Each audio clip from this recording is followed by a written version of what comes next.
Sa gitna ng mabilis na pagbabago sa mundo, nananatili ang ating misyon, ang ibahagi ang mensahe ng hindi nagmamaliw na pag-ibig ni Hesukristo para sa lahat. Hatid sa inyo ang pinakabagong kaganapan sa gawain ng Far East Broadcasting Company Philippines. Tampok din ang mga kwento ng totoong buhay na binago ng Diyos.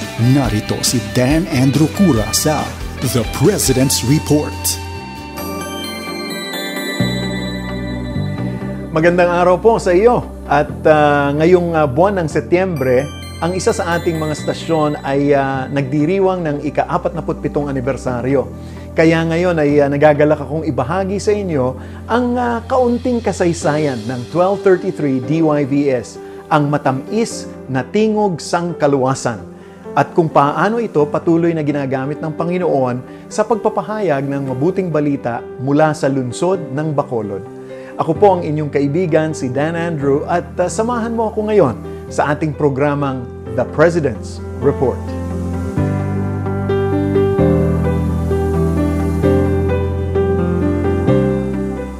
Noong dekada 70 ay nakakuha ang Far East Broadcasting Company Philippines ng isang stasyon ng radyo sa DYGS doon sa Guimaras, isang maliit na isla na matatagpuan sa pagitan ng Iloilo at Bacolod. Gamit ang isang 1 kilowatt transmitter ay nagsimula ang operasyon ng DYGS sa ilalim ng pangangasiwa ni Ginoong Ralph Tanom-Tanom. Ngunit hindi naging madali ang unang taon ng DYGS dahil sa kakulangan sa kuryente at pinansyal na suporta. Lalo pang itong pinaigting ng krisis ng langis noong 1974, kaya nga nagpasya ang pamunuan na ilipat ang stasyon sa lungsod ng Bacolod kung saan mayroong mga komersyal na supply ng kuryente. Sa tulong ng maraming mga Kristiyanong taga-suporta, ang stasyon ay nakilala bilang 1233 DYVS, The Sweet Voice of Salvation, sa bago nitong lokasyon sa Barangay Pahanokoy, kung saan ito ay nanatili sa loob ng 42 taon.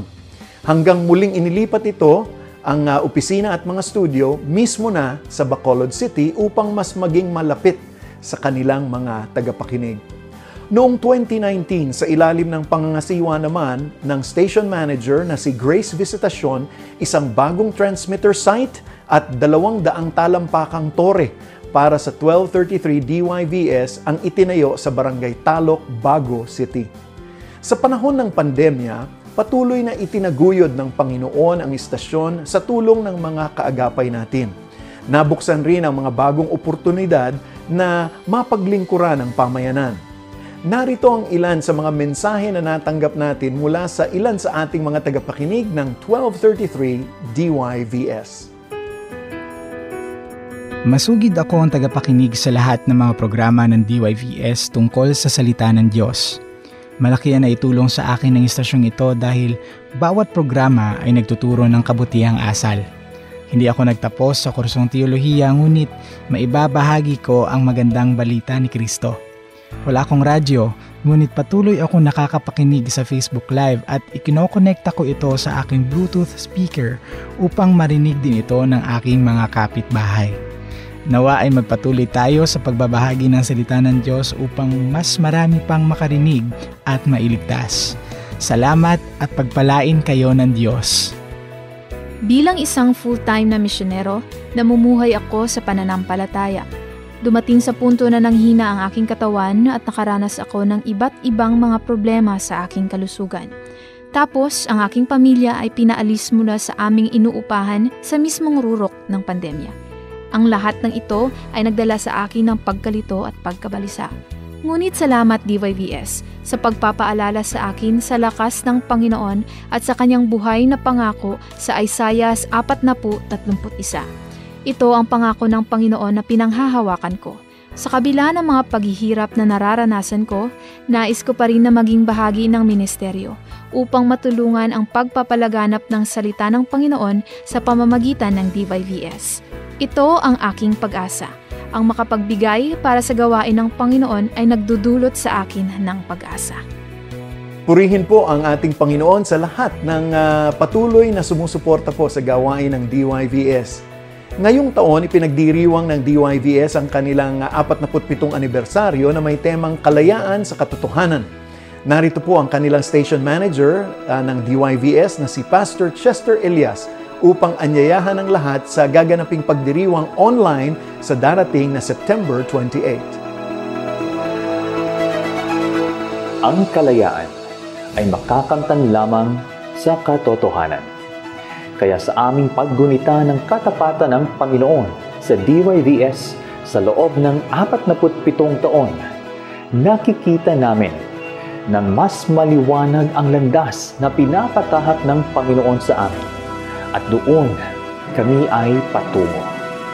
Sa kabila ng kalituhan, mga kasinungalingan at takot na pinapakalat ng mundo, marami ang naliligaw.